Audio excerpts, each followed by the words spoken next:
This conference will now be recorded. हम बोले ना कुछ याद नहीं रखेंगे, बट ये चीज याद रखेंगे कि रिकॉर्डिंग के लिए बोलना है सर को, नहीं तो फिर रिकॉर्डिंग रह जाएगा। चलो ओके फिर सर। हम थोड़ा सा बताते हैं कि एक्सेल जो है ना एक वास्ट एप्लीकेशन है जिसपे हम लोग बहुत कुछ कर सकते हैं। तो एक्सेल ओपन करने के लिए हम लोग को जस्ट लाइक वर्ड टाइप करना है। सबसे पहले रन कमांड को कॉल करना है, तो विंडोज प्लस आर करके हम लोग रन कमांड ओपन करते हैं। और रन कमांड ओपन करने के बाद वहां पे हम लोग टाइप करेंगे एक्सेल, ओनली एक्सेल, EXCEL। तो जब आप एक्सेल टाइप करोगे तो ये इस तरह का एप्लीकेशन ओपन होगा। और एप्लीकेशन होने के बाद आप लोग देखोगे जस्ट लाइक वर्ड हमारा यहाँ पे एक ब्लैंक डॉक्यूमेंट आ जाएगा। तो वर्ड का जो फाइल होता है उसको हम लोग बोलते हैं डॉक्यूमेंट। एक्सेल का जो फाइल होता है उसको हम लोग बोलते हैं वर्कबुक। वर्ड का जो फाइल होता है उसे हम लोग बोलते हैं डॉक्यूमेंट। तो इसी के लिए वहां पे लिख कर आता है ब्लैंक डॉक्यूमेंट। और एक्सेल का जो फाइल आता है वहां पे हम लोग को लिख कर आएगा ब्लैंक वर्कबुक। तो ब्लैंक वर्कबुक लिख कर आ रहा है। देन हम लोग यहाँ पे देख रहे हैं कि बहुत सारा टेम्पलेट्स फाइल हम लोग को दिया है। तो टेम्पलेट फाइल हमने पहले भी बताया कि एक प्री डिफाइंड फॉर्मेटेड फाइल होता है। अगर इसी तरह का फॉर्मेटिंग वाला कोई फाइल वगैरह आपको यूज करना है तो आप ये फाइल को लेकर के काम कर सकते हो। बट अगर आप चाहते हो कि नहीं आप अपना काम अपने तरह से बनाना चाहते हो तो फिर आप ब्लैंक डॉक्यूमेंट सेलेक्ट करो और ब्लैंक डॉक्यूमेंट में अपना काम शुरू करो। तो हम लोग भी यहाँ पे जाकर के ब्लैंक डॉक्यूमेंट में क्लिक करते हैं और ब्लैंक डॉक्यूमेंट ओपन करने के बाद इस तरह का एक एक्सेल का विंडो आता है। तो ये हमारा एक्सेल का फर्स्ट विंडो है जो हमने यहाँ पे देखा।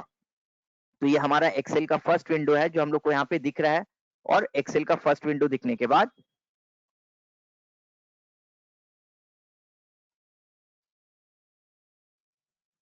नहीं दिख रहा हेलो सर। सर स्क्रीन चला गया। स्क्रीन चला गया। हाँ सर। एक मिनट, हाँ सर। एक मिनट।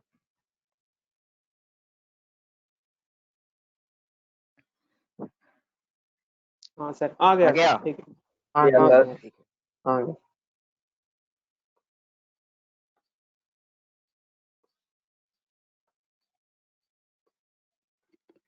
चलो सो ये हमारा एक्सेल का फर्स्ट विंडो है जो हम लोग के सामने दिख रहा है। अब एक्सेल में कौन सा ऑप्शन क्या क्या है वो हम लोग समझ लेते हैं। जैसा हमने फर्स्ट डे हमारा वर्ड का इंट्रोडक्शन किया था, जहां पे हम लोग ने पहला दिन सिर्फ यही एक्सप्लेन कर दिया था कि कौन सा ऑप्शन को क्या बोलते हैं। तो एक्सेल को भी पहले हम लोग ऑप्शन को समझते हैं कि कौन सा ऑप्शन को क्या बोलते हैं। देन हम लोग को उसके बारे में सही आइडिया होगा। तो जैसा हमने आप लोग को बताया कि वर्ड के तरह ही एक्सेल है, तो यहाँ पे हम लोग को बहुत सारा ऑप्शन कॉमन मिलेगा बट बाकी सारा ऑप्शन जो है वो डिफरेंट मिलेगा। तो अब हम लोग आते हैं एक्सेल का ओपनिंग इंट्रोडक्शन पे। तो आप लोग के पास एक्सेल का बुक है, सब एक्सेल बुक निकाले हैं आप लोग? आप लोग को बोले थे नेक्स्ट डे से आप लोग सर। BCA का पार्ट 2 वाला बुक ओपन कर लेना। हाँ सर ओपन है। हाँ, तो जैसा आप लोग देख रहे हो ये फाइल आप लोग को एक्सेल दिख रहा है। तो एक्सेल का जहां से टॉपिक स्टार्ट हो रहा है तो एक्सेल का फर्स्ट सेकंड थर्ड पेजेस में ही कहीं पे मिलेगा इस तरह का विंडो। देखो, तो ये जो विंडो है इस विंडो को ओपन करो आप लोग बुक में। तो हम एक एक चीज बताएंगे और वहां से आप लोग मैच करना, ठीक है? और जिसने बुक ओपन नहीं किया है नेक्स्ट डे से बुक लेकर बैठोगे आप लोग। हाँ सर कर दी। चलो, तो अब हम लोग कैसे क्या करेंगे। तो सबसे पहले हम लोग देखते हैं कि यहाँ पे हम लोग को लेफ्ट साइड में वैसे ऑप्शन मिलता है, सेव ऑप्शंस मिलता है। देन हम लोग को वहां पे जाकर के अंडू ऑप्शंस मिलता है, देन रीडू ऑप्शंस मिलता है। तो ये सारा ऑप्शन जो है वर्ड की तरह ही है। तो अंडू रीडू ऑप्शन का क्या यूज हमने बताया था। फॉर एग्जाम्पल आपने एक वर्ड टाइप किया कंप्यूटर, कंप्यूटर वर्ड टाइप करने के बाद आप बोल रहे हो कि ये कंप्यूटर वर्ड हमें नहीं चाहिए, तो हमें कैंसिल करना है। तो हमने यहाँ पे जाकर के बोला अंडू, तो हमने यहाँ पे जाकर कैंसिल कर दिया।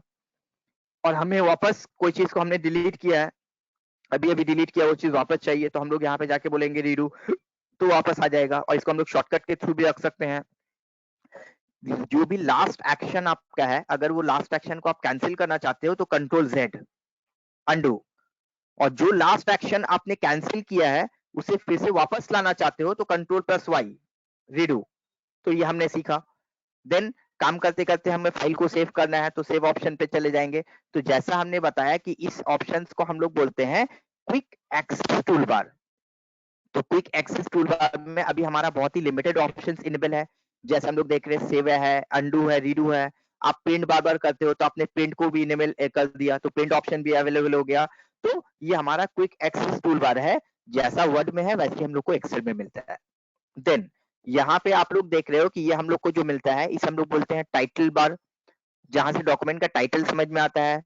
तो जब वर्ड फाइल ओपन करते हो तो वर्ड फाइल में लिख कर आता है document 1, document 2, document 3। Excel file में जब आओगे तो वहां पे लिख कर आएगा बुक 1, बुक 2, बुक 3। देन यहाँ पे आप लोग को मिनिमाइज मैक्सिमाइज क्लोज बटन है, तो मिनिमाइज करना है तो मिनिमाइज कर सकते हो, मैक्सिमाइज करना है तो मैक्सिमाइज कर सकते हो, एक्सेल को क्लोज करना है तो क्लोज कर सकते हो। तो ये सारा चीज जो है वो हमारे पास एज इज अवेलेबल है, जो हम लोग यहाँ से कर सकते हैं। अब उसके बाद आ जाते हैं हम लोग हमारे इस ऑप्शंस के तरफ, रिबन टैब और रिबन बटन के तरफ। तो हमने वर्ड में भी देखा था कि हमारा होम से लेकर व्यू तक का टैब हमें मिलता था। एक्सेल में भी हम देख रहे हैं कि होम से लेकर व्यू तक का ही टैब हमें दिख रहा है। तो हम लोग यहाँ पे भी देख रहे हैं, बट एक्सेल में एक्सेल का फीचर्स मिलेगा, वर्ड में वर्ड का फीचर्स मिलेगा, क्योंकि एक्सेल वर्ड सेम नहीं है। तो हम लोग वहां पे देखते थे, हम लोग को वर्ड में मिलता था home, insert, design, page layout. यहाँ पे हमें मिला है home, insert, page layout, formula. तो ये फॉर्मूला बोलकर एक नया ही टैब मिलता है जिसके ऊपर आधा से ज्यादा एक्सेल डिपेंडेंट है। तो फॉर्मूला बोलकर एक नया ही टैब मिलता है जिसके ऊपर आधा से ज्यादा हमारा जो एक्सेल है वो डिपेंडेंट है। तो खैर जब हम लोग सीखेंगे तो स्टार्ट करेंगे। देन हम लोग को राइट लेफ्ट साइड में वैसे ही फाइल का ऑप्शन मिलता है, जहां से जाकर हम लोग सेव कर सकते हैं, नया फाइल ओपन कर सकते हैं, देन न्यू फाइल ओपन कर सकते हैं, सेव कर सकते हैं। तो हम लोग सेव एज ऑप्शन में जाकर के बोलते हैं कंप्यूटर देन ब्राउज। तो वैसे हम लोग एक्सेल को भी सेव कर सकते हैं। तो जैसा हम लोग को वर्ड में सेव करने का ऑप्शन मिलता है वैसे हम लोग को एक्सेल में भी सेव करने का ऑप्शन मिलता है। अब आ जाते हैं हम लोग कि कहां से हमारा डिफरेंस शुरू हो रहा है। तो यहां तक का जो हमारा रिबन टैब का ऑप्शन है ये सब कुछ सेम है, जस्ट लाइक वर्ड। इसके बाद का हमारा जो स्ट्रक्चर है, इसके बाद का स्ट्रक्चर जो है वो टोटली डिफरेंट है हमारा एक्सेल का। तो वर्ड से ये टोटली डिफरेंट है। अब जो चीज हम यहाँ पे आप लोग को बताना चाहते हैं, पहले हम थोड़ा सा ये एक्सेल शीट को जूम कर देते हैं। तो आप लोग ने वर्ड को जूम करना सीखा, तो यहाँ पे 100% है, तो 140% कर देते हैं। तो जूम कर दिया हमने प्लस साइन में क्लिक करके। ये 3 वर्ड हम दिखा रहे हैं। एक्सेल हमारा जो है ना ये 3 वर्ड के ऊपर डिपेंड करता है। वो 3 वर्ड क्या है हमारा?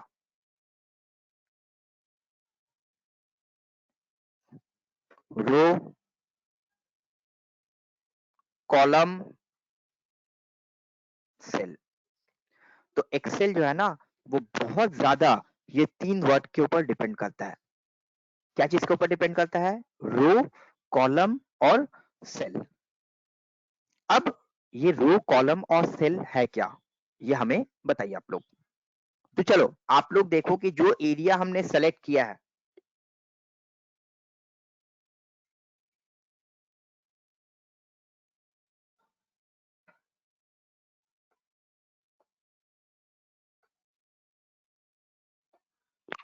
तो वर्ड में हमने आप लोग को बताया था कि वर्ड में आप लोग जब एक फाइल को ओपन करते हो ना तो वहां पे आप लोग को 3 चीज मिलता है। एक मिलता है पेज, एक मिलता है डॉक्यूमेंट एरिया और एक मिलता है आप लोग को मार्जिन। बट एक्सेल में जब आओगे तो एक्सेल में आप लोग को 2 ही चीज मिलेगा।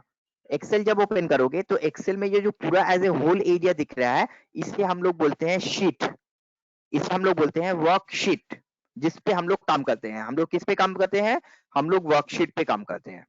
और ये वर्कशीट में हमें रो कॉलम मिलता है। तो ये जो हम लोग सेलेक्ट करके रखे हैं यही एरिया है जिस पे हम लोग काम करेंगे। बट वर्ड में हमारा जो पेज होता है ना वो हमें सामने दिखता है कितना बड़ा पेज है। जस्ट हमारा जो A4 साइज पेज है वो हमें पूरा एक ही स्क्रीन पे दिख जाता है। बट हम यहाँ पे आप लोग को बताना चाहते हैं कि जो एक्सेल का एक शीट है ना ये बहुत ह्यूज साइज का है। और एक्सेल का जो शीट है उसको हम लोग यहाँ पे रो और कॉलम के नाम से जानते हैं। तो रो और कॉलम को हम लोग कैसे समझेंगे? तो देखो ये जो हम लोग को हेडिंग लिख कर आ रहा है ABCD, ABCD, तो ये हमारा जो ABCD लिख कर आ रहा है ये हमें इंडिकेट कर रहा है कि ये कॉलम है। A number column, B number column, C number column, D number column. तो ये जो हमारा वर्टिकल लाइन होता है वॉल के तरह, हम लोग जैसे खड़े रहते हैं तो हम लोग खड़े रहते हैं वर्टिकल, और जब हम लोग सोते हैं तो हम लोग हॉरिजॉन्टली सोते हैं। ठीक है, तो हम लोग जो खड़े रहते हैं तो ये इस तरह का जो वर्टिकल लाइन दिख रहा है इसे हम लोग बोलते हैं कॉलम, और ये जो हमें लाइन दिख रहा है इस तरह का लाइन इसे हम लोग बोलते हैं रो। क्या बोलते हैं इसे? रो। तो हमारा जो कॉलम है उसका जो हेडिंग है उसे वो इंडिकेट करता है ABCD के थ्रू। देखो ABCD EFGH करके दिखा रहा है, और रो जो हमारा है वो हमें दिखाता है 1 2 3 4 के थ्रू। तो अब हमारा क्वेश्चन आता है कि जो हमें कॉलम दिखा रहा है ABCD करके, ये कहां तक जाएगा? ABCD करके जो दिखा रहा है हमारा, ये कहां तक जाएगा हमको लेकर? तो हम लोग ने तो स्कूल में पढ़ा कि Z तक जाते हैं, यहाँ कहां तक जाएगा? कौन बताएंगे? Z तक ही जाएगा? नहीं सर, A1 B1 ऐसे हो जाता है। तो देखो पहले हम लोग PQR करके Z तक जाते हैं, तो जैसे ही Z में एंड हुआ फिर से हम देखें यहाँ पे कुछ शुरू हो गया, AA AB AC AD, तो इस तरह से AG करके शुरू हो गया हमारा। फिर जब AZ आ गया तो AZ आने के बाद फिर से वो स्टार्ट कर दिया BA BB BC, और BA BC करके BZ तक जब गया तो फिर वो स्टार्ट कर दिया CA CB CC, तो एंड सो ऑन करके चलता रहेगा। तो अब हमारा क्वेश्चन आता है कि ये जाएगा कहां तक? ये कहां तक जाएगा हमारा? तो ये जो हम लोग देख रहे हैं हमारा ये चलता जा रहा है, तो जाएगा कहां तक? कौन बताएंगे? बोलिए, कोई बता रहे थे कुछ? सर Z Z ZAB करके है। Z तक नहीं जाएगा, ये Z से भी आगे जाएगा। Z Z से तक भी भी आगे? जाके नहीं रुकेगा, हाँ सर। Z से भी आगे जाएगा वो। ठीक है, तो 3 डिजिट पे चला जाएगा वो। चलिए दिखाएंगे आप लोग को। अब ये रो का क्या हिस्ट्री है भाई? तो रो हम देख रहे हैं 1 1 2 3 4 करके हमारा चल रहा है, 100 200 300 ऐसे करके चलता रहेगा। तो ये रो भी जो हमारा ना बहुत ऊपर जाएगा। तो जो हम यहाँ पे बताना चाहते हैं वो ये है कि हम लोग जो कॉलम है उसे जानते हैं ABCD के थ्रू। तो कॉलम का हमारा जो हेडिंग आता है ना वो आता है ABCD करके, और रो का जो हेडिंग आता है वो आता है 1 2 3 4 करके। तो कॉलम का हेडिंग आता है हमारा 1 2 3 4 करके, और रो का हेडिंग आता है हमारा रो का हेडिंग आता है 1 2 3 4 करके। तो कॉलम क्या है, रो क्या है, समझ में आ गया आप लोग को? ये जो वर्टिकल लाइन हमारा दिख रहा है एक एक, इसे हम लोग बोलते हैं हाँ कॉलम। सर। ये एक एक कॉलम है, और ये जो हमारा हॉरिजॉन्टल लाइन दिख रहा है इसे हम लोग बोलते हैं रो। तो रो और कॉलम अगर समझ में आ गया तो अब हमें बताइए कि सेल किसे बोलते हैं? सेल किसे बोलते हैं? ये जो एक एक बॉक्स देख रहे हो ना आप लोग, एक ये एक एक बॉक्स एक को बॉक्स बोलते हैं देख सर। रहे हो, ये हर एक बॉक्स जो है ना ये सेल है। ये एक एक बॉक्स जो है ना इसे हम लोग बोलते हैं सेल। तो अगर आपसे पूछा जाए what बताओगे? The horizontal line drawn row, row क्या है? तो आप लोग क्या बताओगे? On the Excel sheet is called row, and what is column? The vertical line drawn, the vertical line drawn on Excel sheet is called column. तो ये हमारा हो गया रो और कॉलम। अब अगर आपसे पूछता है व्हाट इज सेल, सेल का डेफिनेशन क्या है? तो सेल का डेफिनेशन क्या बताओगे आप लोग? तो सेल का एक स्टैंडर्ड डेफिनेशन आता है। सेल का डेफिनेशन क्या होता है? सेल का डेफिनेशन होता है cell is the intersection point of row and column. Cell क्या है? Cell is the intersection point of row and column. तो सेल कैसे बनता है? सेल हमारा जो है ना वो एक रो और एक कॉलम से बनता है। अगर एक्सेल में सिर्फ कॉलम होता, रो नहीं होता, तो सेल नहीं बनता, और सिर्फ रो होता कॉलम नहीं होता तो भी सेल नहीं बनता। हम लोग रेलवे ट्रैक को देखते हैं ना, रेलवे ट्रैक में हम लोग क्या देखते हैं? दो लाइन हमारा लाइन ड्रॉन रहता है, बस दो लाइन हमारा जो रहता है वो वर्टिकली चलता रहता है, उसमें कोई हॉरिजॉन्टल लाइन नहीं आता है। तो इसी के लिए वो पैरेलल लाइन जो जाता है उसको हम लोग सेल नहीं बोल सकते हैं, वो चलता जा रहा है, उसमें कोई कट नहीं हो रहा है। तो हमारा जो सेल है, सेल क्या है? एक वर्टिकल लाइन जाएगा, एक हॉरिजॉन्टल लाइन जाएगा, वो जहां पे कट करेगा वो हो जाएगा सेल। तो देखो हमने कौन से कॉलम को सेलेक्ट किया है? कौन से कॉलम को सेलेक्ट किया हमने? जी। जी कलम। कौन से रो को सेलेक्ट किया हमने? 10 तो अब देखो ये हमारा जी नंबर कॉलम जो है ये वर्टिकल आ रहा है, और 10 नंबर रो जो है वो हॉरिजॉन्टल जा रहा है।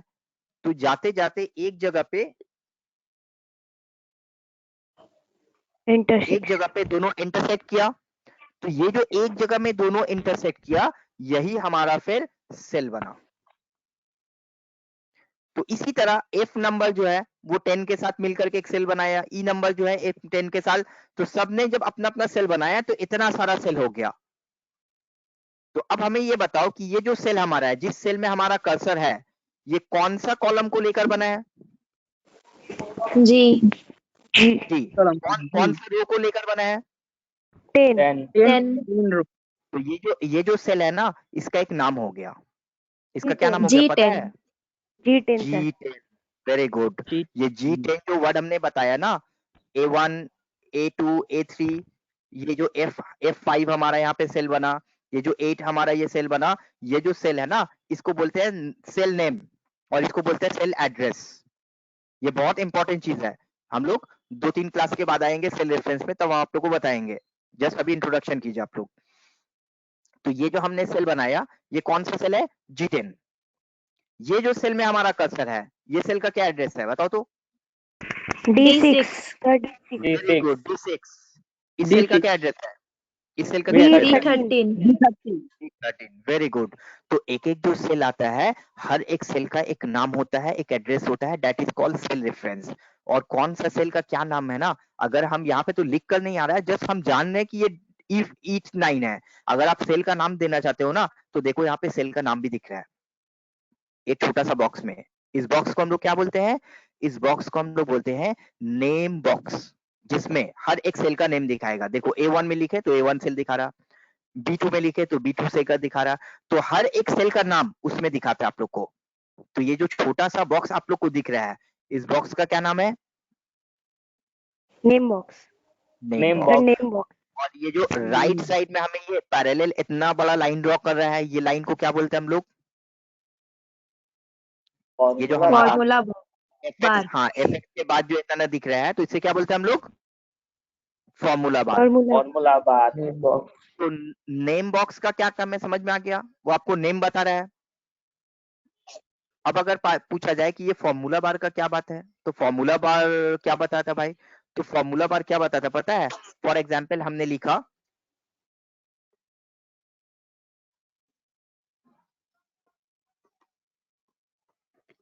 क्वांटिटी रेट अमाउंट, तो फॉर एग्जाम्पल हमने बोला एक प्रोडक्ट है जिसका प्राइस हमारा है, जिसका क्वांटिटी है 125, जिसका टोटल क्वांटिटी हमारे पास है 125 और एक का रेट है हमारा 2000। तो अगर एक का रेट हमारा 2000 है और 125 पीसेस हमारे पास है, तो टोटल कितने अमाउंट का प्रोडक्ट हमारे पास है? कैसे निकालेंगे टोटल कितने अमाउंट का प्रोडक्ट हमारे पास है?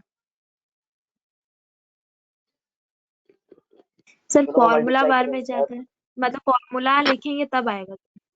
फॉर्मूला बनाएंगे तो क्या फॉर्मूला बनाएंगे हम लोग? क्वांटिटी इनटू रेट, क्वांटिटी को रेट से मल्टीप्लाई कर देंगे, ठीक है? Yes sir. तो एक चीज याद रखो कि एक्सेल में आप कोई भी फॉर्मूला अगर बनाना चाहते हो, कोई भी plus minus subtraction addition multiplication करना चाहते हैं, तो first you have to put equals to sign. सबसे पहले आपको क्या करना पड़ेगा? इक्वल्स टू साइन देना पड़ेगा। उसके बाद आपने बोला क्वांटिटी, फिर आपने मल्टीप्लिकेशन साइन दिया और उसके बाद दे दिया रेट। तो हमने यहाँ पे क्या बोला? Equals to quantity cell multiplied by rate cell, equals to quantity cell multiplied by rate cell. ठीक है, समझ में आ गया? Yes sir. Equals to quantity cell multiplied by rate cell. तो ये आ गया हमारा। अब बात को देखो कि जब हम ये वाला सेल में कर्सर रख रहे हैं, तो फॉर्मूला बार में हमें क्या दिख रहा है?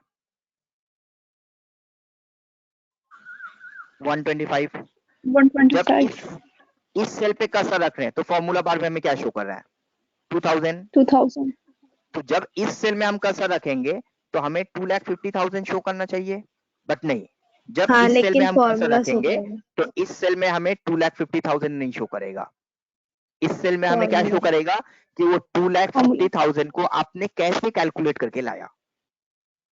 आप वो 2,50,000 को कैसे कैलकुलेट करके लाए, उसका फॉर्मूला दिखेगा। तो इसी के लिए हम लोग इसे फॉर्मूला बार बोलते हैं। जिस सेल में हमारा सिर्फ नंबर होगा वो नंबर दिखाएगा, बट जिस सेल में हमने किसी नंबर को फॉर्मूला के थ्रू कैलकुलेट करके लाया वो नंबर नहीं दिखेगा, उसके जगह में उसका फॉर्मूला दिखेगा। तो इसी के लिए हम लोग इसको फॉर्मूला बार बोलते हैं। समझ में आई सारे को बात?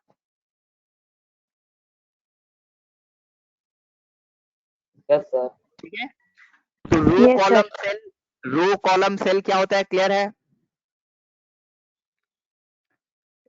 इस बॉक्स को हम लोग बोलते हैं नेम बॉक्स और इस बॉक्स को हम लोग बोलते हैं फॉर्मूला बार। तो कभी कभी क्या होता है ना कि हम लोग बहुत बड़ा बड़ा फॉर्मूला बनाते हैं, तो इसी के लिए क्या होता है ना कि फॉर्मूला बार को वो बहुत बड़ा करने का जो ऑप्शन देता है, तो अगर आप चाहते हो तो फॉर्मूला बार को आप इस तरह से एक्सटेंड कर सकते हो, फॉर्मूला बार को आप इस तरह से एक्सटेंड कर सकते हो। तो आपको फॉर्मूला बार को कभी कभी क्या होता है बहुत बड़ा से बड़ा एक फॉर्मूला बनाते हैं, तो इसी के लिए फॉर्मूला बार को एक्सटेंड करने का ऑप्शन देता है, जिसके थ्रू हम लोग उसे एक्सटेंड कर सकते हैं। तो ये हो गया हमारा यहाँ पे कि रो क्या होता है, कॉलम क्या होता है, सेल क्या होता है। ये होम से लेकर व्यू तक का हम लोग को रिबन टैब दिख रहा है, जिसको हम लोग बोलते हैं रिबन बटन। देन इस ऑप्शंस को हम लोग बोलते हैं नेम बॉक्स, इस ऑप्शंस को हम लोग बोलते हैं फॉर्मूला बार। देन हम लोग यहाँ पे जाकर ये जो देख रहे हैं कि हमारा जो वर्ड फाइल होता है ना, वर्ड फाइल में हम लोग को सिर्फ ये वर्टिकल स्क्रॉल मिलता है, ये जो वर्टिकल स्क्रॉल मिलता है सिर्फ वही मिलता है। बट एक्सेल में जब जाएंगे तो एक्सेल में हम देखेंगे वर्टिकल के साथ साथ हम लोग को हॉरिजॉन्टल स्क्रॉल भी मिलता है। क्यों मिलता है? क्योंकि एक्सेल का जो शीट है ना वो बहुत बड़ा है, वो हमारा वर्टिकली भी बहुत बड़ा है और हॉरिजॉन्टली भी बहुत बड़ा है, तो इसी के लिए हम लोग को दोनों तरह का स्क्रॉलिंग का रिक्वायरमेंट आता है। इस तरह से भी स्क्रॉलिंग कर सकते हैं और हॉरिजॉन्टल स्क्रॉलिंग भी कर सकते हैं, क्योंकि हमारा जो स्क्रॉलिंग है वो दोनों तरफ होना चाहिए, तो इसी के लिए हम लोग को दो तरह का स्क्रॉल बार मिलता है हम लोग को एक्सेल फाइल में। अब हमें एक बात बताइए कि ये जो हम लोग को ग्रीन लाइन दिख रहा है, जहां से जाकर हमने हमारा पेज को जूम किया था, जहां से जाकर हम लोग जूम आउट करते हैं, तो ये जो ऑप्शन हमें दिख रहा है, ये ग्रीन जो लाइन हमें दिख रहा है, इसे हम लोग क्या बोलते हैं? हमने वर्ड में बताया था, कौन बताएंगे? Status bar. Very good, status bar बोलते हैं इसे। तो जो पढ़ाई करेंगे, जो प्रैक्टिस करेंगे उसे ठीक याद रहेगा। तो हमने वहां पे जब स्टेटस बार वर्ड में बताया था, वर्ड में ब्लू कलर का होता है और एक्सेल में ग्रीन कलर का होता है।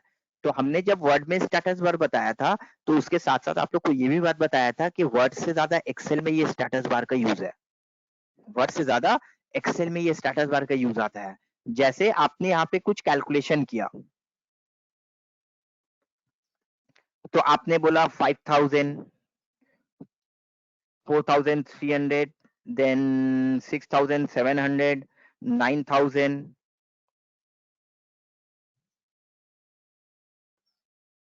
9000, 2600, then 7000। तो आपने बहुत सारा सेल्स फिगर लिखा, बट अभी आपका सारा सेल्स फिगर लिखना कंप्लीट नहीं हुआ, अभी और भी आपको लिखना है। अब जस्ट अभी ऐसे ही रफली जानना चाहते हो अब तक हमने टोटल कितना सेल्स किया है।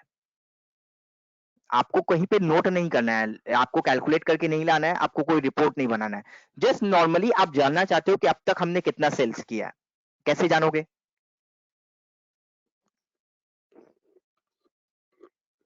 ऐड करेंगे सर। प्लस ऐड करेंगे, ऐड करने के लिए तो फॉर्मूला लगाना पड़ेगा, फॉर्मूला लगाना पड़ेगा ना। तो एक्सेल बोलता है कोई फॉर्मूला मत लगाओ, आपको जितना एरिया को लेकर ऐड कर देखना है ना, आप उतना को सेलेक्ट करो। आप इतना एरिया को सेलेक्ट किए ना, अब स्टेटस बार से पूछो क्या क्या बता रहा है आपको। देखो क्या बता रहा है, कितना टोटल हुआ सब में? 34,600। 34,600. हाँ, ये जो आपने जितना सारा नंबर लिखा है उसमें मैक्सिमम सेल्स अमाउंट क्या है? 9,000। 9,000. मिनिमम सेल्स अमाउंट कितना है? 2,600। 2,600. टोटल कितना सेल्स फिगर आपने टाइप किया है? 6। और हर एक सेल्स का एवरेज फिगर क्या आ रहा है? एवरेज फिगर आ रहा है हमारा 5,766।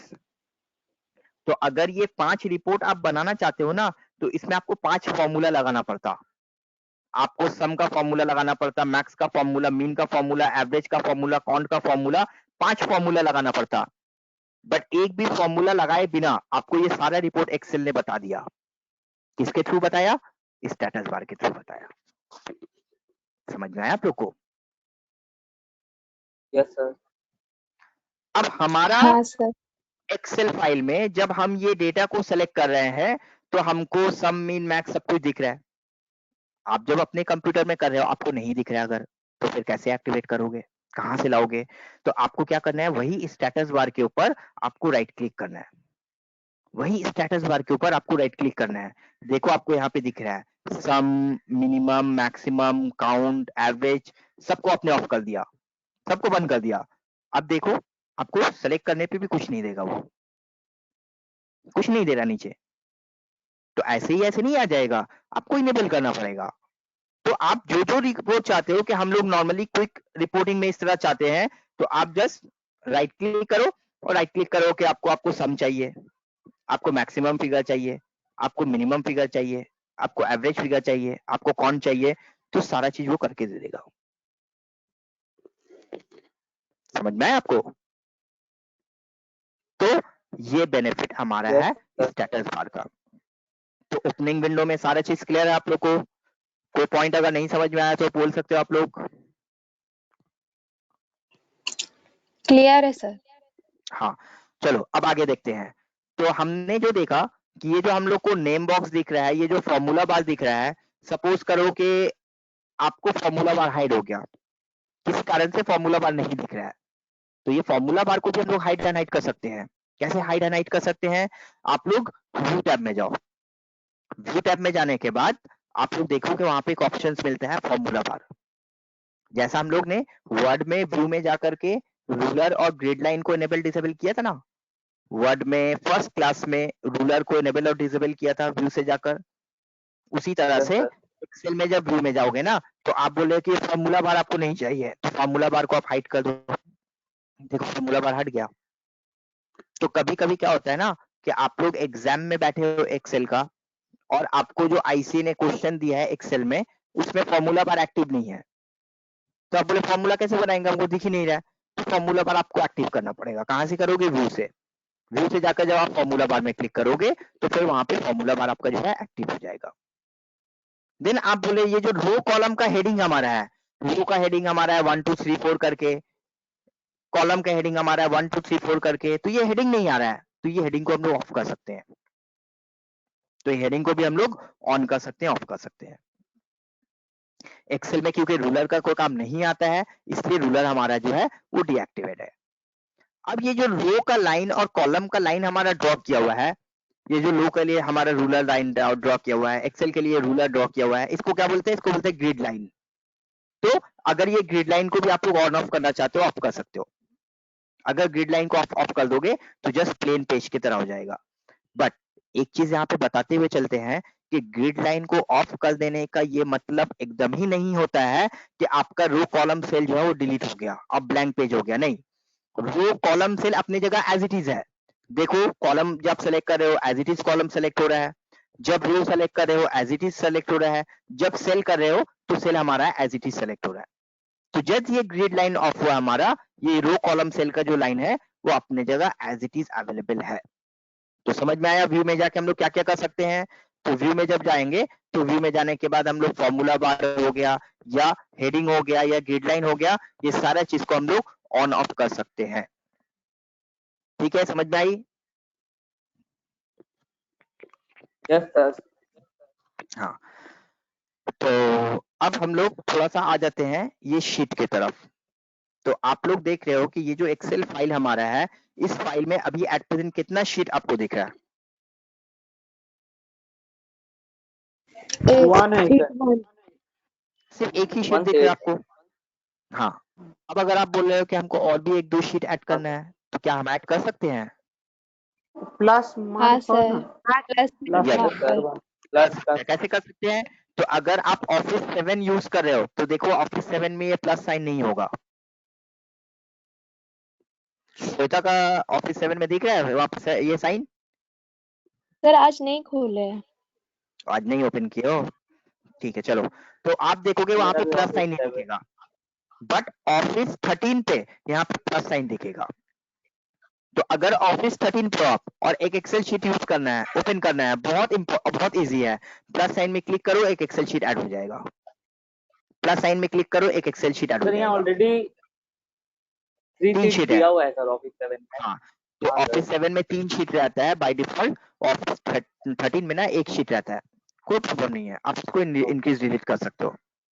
तो हमने देखा कि यहाँ पे 1 2 3 था, एक था और 2 ऐड किया। तो एक तो है कि ये प्लस साइन के थ्रू हम लोग ये शीट को ऐड कर सकते हैं। क्या और भी कोई वे है शीट को ऐड करने का? यस। तो होम टैब में जाकर आप लोग देखो कि यहाँ पे आप लोग को सेल बोलकर एक ग्रुप मिलेगा। सेल बोलकर ग्रुप में जहां पे आप लोग को दिखेगा इंसर्ट डिलीट फॉर्मेट, दिख रहा है इंसर्ट डिलीट फॉर्मेट। तो आप लोग यहाँ से जाकर के शीट इंसर्ट कर सकते हो। अगर शीट इंसर्ट करना है तो इंसर्ट में क्लिक करो। तो यहाँ से क्या क्या इंसर्ट कर सकते हैं? कोई सेल इंसर्ट कर सकते हैं, रो इंसर्ट कर सकते हैं, कॉलम इंसर्ट कर सकते हैं और शीट इंसर्ट कर सकते हैं। तो अगर यहाँ पे क्लिक करोगे तो शीट इंसर्ट हो जाएगा। तो आप लोग के पास अगर ऑफिस 13 नहीं है 7 है तो कैसे शीट इंसर्ट करोगे? आप होम पे ये इंसर्ट ऑप्शन में क्लिक करोगे और इंसर्ट ऑप्शन में क्लिक करके इंसर्ट शीट में क्लिक करोगे तो शीट इंसर्ट हो जाएगा। ठीक है, समझ में आई बात? Yes sir. तो ये 2 वे हो गया शीट को इंसर्ट करने का। और क्या वे हो सकता है शीट को इंसर्ट करने का? तो आप लोग देखो कि हम लोग यहाँ पे देख रहे हैं कि शीट 5 शीट 4 शीट 3 शीट 1। तो ये जो जहाँ पे शीट 1 शीट 2 लिखा हुआ है इसे क्या बोलते हैं? तो ये जो बॉक्स में हमारे लिखा हुआ है इसको हम लोग बोलते हैं शीट टैब। क्या बोलते हैं इसे? Sheet tab. टैब। शीट तो आपको अगर कोई नया शीट को इंसर्ट करना है ना तो आप ये शीट टैब के ऊपर राइट क्लिक करो। ये शीट टैब के ऊपर राइट क्लिक करो और राइट क्लिक करने के बाद बोलो इंसर्ट। आपको अगर नया कोई शीट इंसर्ट करना है तो ये शीट टैब के ऊपर आप राइट क्लिक करो और राइट क्लिक करने के बाद बोलो इंसर्ट। तो जब आप इंसर्ट में क्लिक करोगे तो वहां पे वर्कशीट बोलकर ऑप्शन आएगा। वो वर्कशीट ऑप्शन को सेलेक्ट करके आप ओके करोगे तो फिर आपको एक नया शीट ऐड करके दे देगा वो। तो 3 वे है जिससे हम लोग शीट को ऐड कर सकते हैं। एक प्लस साइन करके कर सकते हैं, एक इंसर्ट में जाकर के शीट ऐड कर सकते हैं और एक शीट टैब के ऊपर राइट क्लिक करके हम लोग शीट को इंसर्ट कर सकते हैं। ठीक है, क्लियर है? शीट कैसे इंसर्ट करते हैं? हाँ सर। अब टोटल 6 शीट हमारा यहाँ पे अवेलेबल है, बट वो क्या शीट जो हमारा है वो सीरियल नंबर पे है 1 2 3 4 5 6 करके है? No sir. नहीं सर। नहीं। तो अगर आप बोल रहे हो कि नहीं हम इसको थोड़ा सा सीरियली अरेंज करना चाहते हैं तो कैसे करेंगे? इसको हम लोग बोलते हैं शीट मूवमेंट। शीट को मूव कैसे करते हैं? तो आपने बोला कि शीट 6 जो हमारा है उसको लास्ट पे ले जाएंगे। तो कैसे ले जाएंगे? तो शीट टैब के ऊपर आप लोग क्लिक करके अपसाइड ड्रैग करो। शीट टैग पे क्लिक करके अपसाइड ड्रैग करो। तो जैसे आप शीट के अपसाइड ड्रैग करोगे ना, देखो एक रेड ब्लैक एरो टाइप आ जाएगा। अब ये एरो को आपको जहां ले जाना है आप वहां पे मूवमेंट करो। देखो ये मूवमेंट हो रहा है हमारा। तो आप बोल रहे हो कि इसको 3 के बाद ले जाना है, तो 3 के बाद ले जाकर जब छोड़ोगे ना तो देखो शीट 6 जो है वहां पे शिफ्ट कर गया।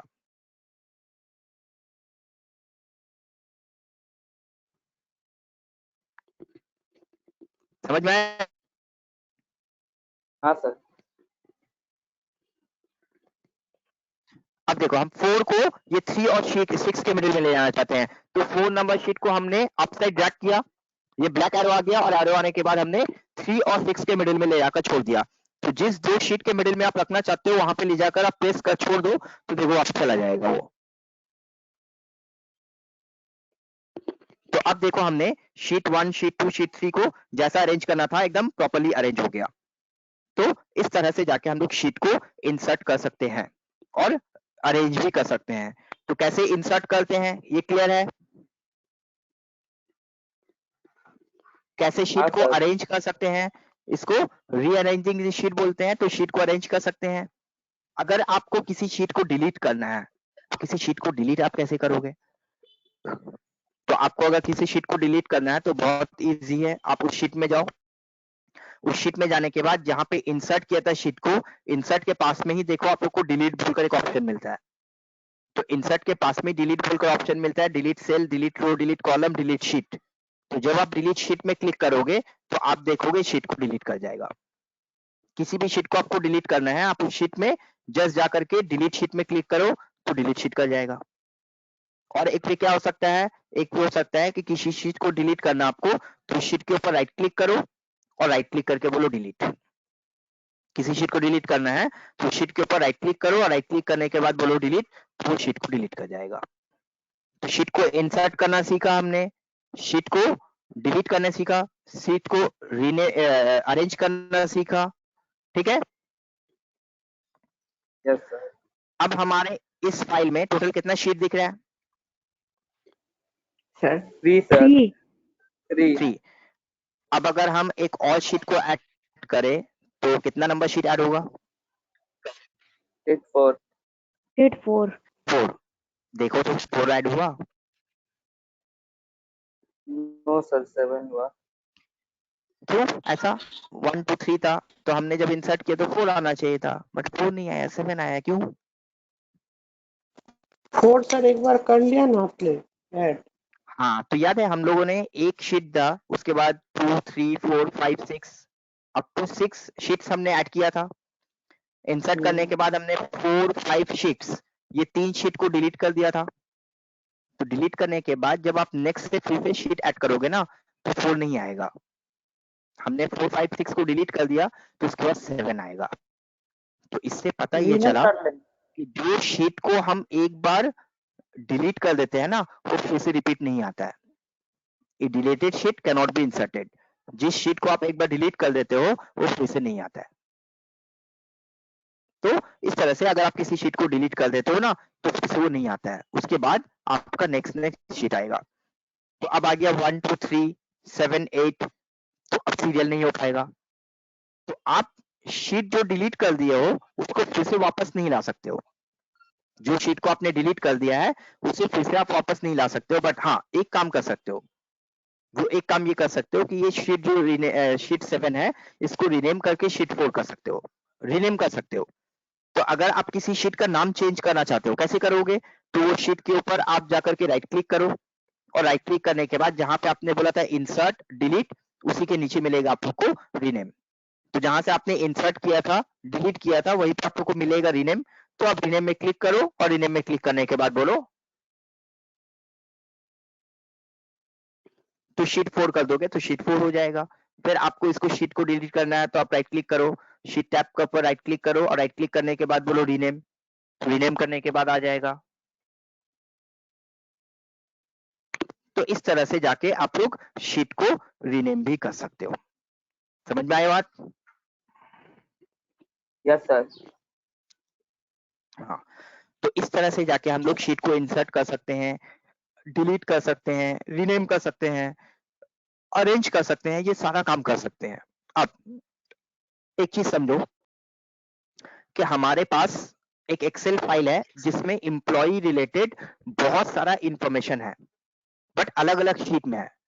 पहला शीट में सैलरी डिटेल्स है, दूसरे शीट में हमारा पीएफ डिटेल्स है, तीसरे शीट में ईएसआई डिटेल है, फोर्थ शीट में हमारा पैन कार्ड है, फिफ्थ शीट में आधार है। इसी तरह से ऑलमोस्ट 10 to 11 शीट्स है जहां पे अलग अलग इंफॉर्मेशन एम्प्लॉय का है। अब जब हमें किसी का आधार कार्ड देखना होता है ना तो हमें एक एक शीट में क्लिक करके देखना पड़ता है कौन से शीट में हमारा आधार कार्ड है। जब किसी का पैन कार्ड देखना होता है तो हमें एक एक शीट को सर्च करना पड़ता है। तो हमने बोला कि हम एक ऐसा काम करते हैं ना, जिस शीट में जिस तरह का इंफॉर्मेशन है उस शीट का नेम को उसी तरह से रीनेम कर दो, तो फिर हमें क्लियरली समझ में आ जाएगा कौन से शीट में क्या डिटेल्स है। तो इसको हम लोग बोलते हैं डेटाबेस मैनेजमेंट। इसको हम लोग बेटर वे में अरेंज कर सकते हैं। तो हमने शीट 1 को रीनेम किया और शीट 1 को रीनेम करने के बाद बोला सैलरी डिटेल्स। तो हमने शीट 1 का नाम कर दिया सैलरी डिटेल्स। शीट 2 का नाम हमने कर दिया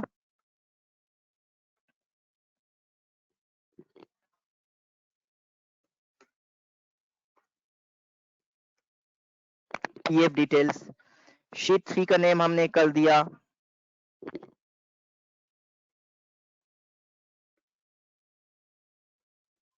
ईएसआई डिटेल्स। देन हमने यहाँ पे कर दिया पैन नंबर, अगर है तो हमारा हमने यहाँ पे बोल दिया पैन नंबर।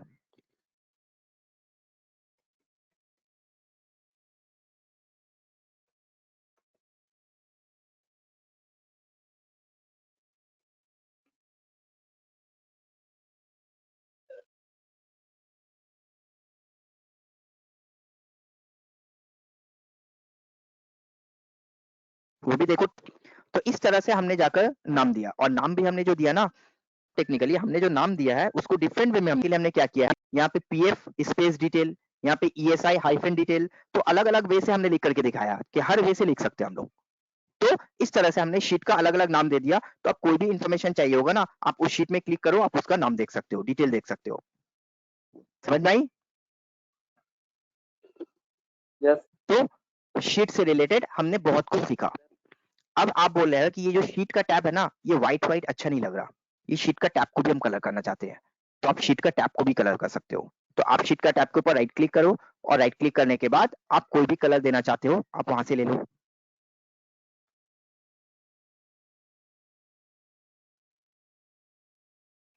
जस्ट शीट का टैब के ऊपर राइट क्लिक करो, देन बोलो टैब कलर, और टैब कलर के में जाकर जो भी कलर आपको यूज करना है आप वहां से यूज कर सकते हो।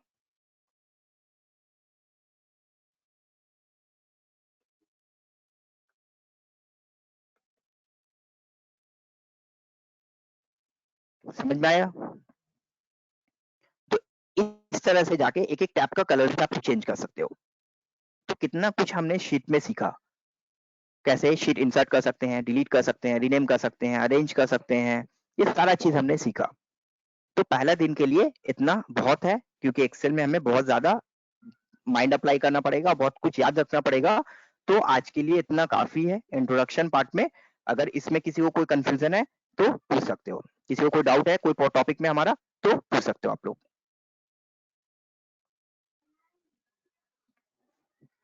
सर बोलो, किसी को कोई डाउट है, सर कुछ पेज पूछना है, बोलिए। हाँ सर, पेज इंसर्ट करने का कोई शॉर्टकट की नहीं है? पेज किस वर्ड हाँ में? नहीं सर, पेज नहीं, ये इंसर्ट करने का, सीट सीट इंसर्ट करने का। शीट इंसर्ट करने का, हाँ शीट इंसर्ट करने का शॉर्टकट है, हाँ शीट इंसर्ट करने का शॉर्टकट है। बट अभी क्या बताना ठीक होगा, देखो जब आप लोग इंसर्ट में जाते हो ना, तो शीट इंसर्ट करने के लिए जाते हो, तो वहाँ पे देखो वहाँ पे शॉर्टकट लिखकर दिखा रहा है, क्या दिखा रहा है? Shift plus plus F1 F11। Shift plus F11, shift हाँ F11 के साथ हम लोग हाँ शीट को हाँ ऐड कर सकते हैं। बट अभी शॉर्टकट नहीं, हाँ सर, ठीक। शॉर्टकट हम एकदम थैंक अगेंस्ट है, शॉर्टकट का शॉर्टकट अभी नहीं है, अभी हम लोग नॉर्मल वे पे जाएंगे।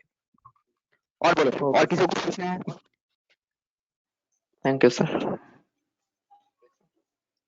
ठीक है, तो चलो आज आप लोग थोड़ा सा शीट को इंसर्ट वगैरह करके देख लो, नेक्स्ट डे से हम लोग डेटाबेस बनाना सीखेंगे। चलो तो यहाँ तक एंड करते हैं। Okay sir.